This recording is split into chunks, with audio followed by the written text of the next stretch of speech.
ماذا لو نزع القرآن من قلب الشيخ عمر؟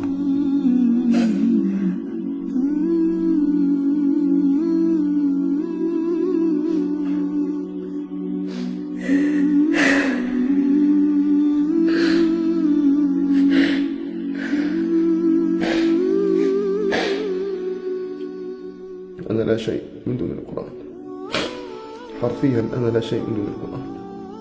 يعني مخيف الموقف يعني. كيف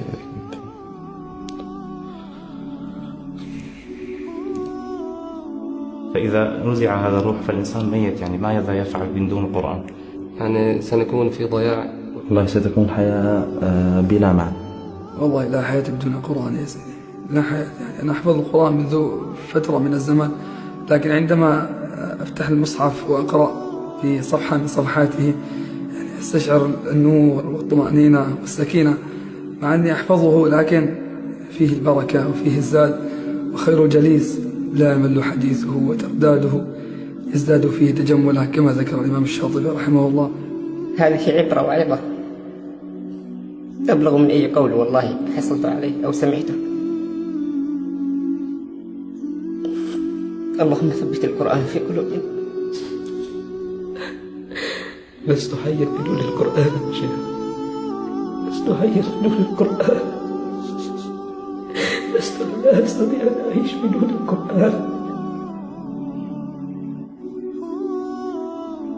يعني ربنا ما يعيشناش كلام زي ده. وكيف بي وقد عرضت على ربي ولم يتقبل ربي مني أبدا.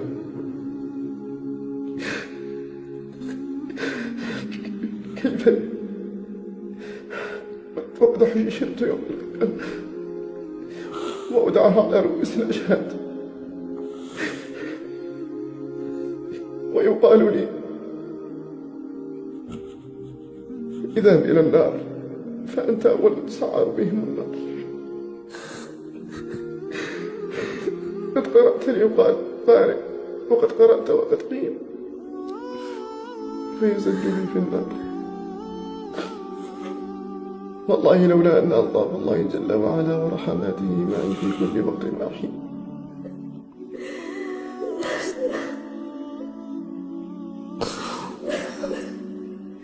كل حياة بدون القرآن هي ليست حياة، وكل نفس نعيشه بدون القرآن فهو ليس بنفس.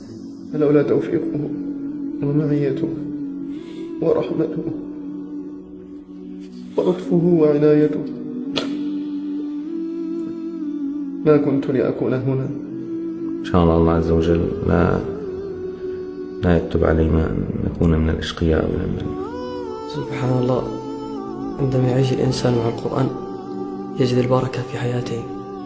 فوالله ما اكتسبت شيئا ولا تفوقت في دراسة ولا تفوقت في عمل إلا وكان هذا ببركة القرآن.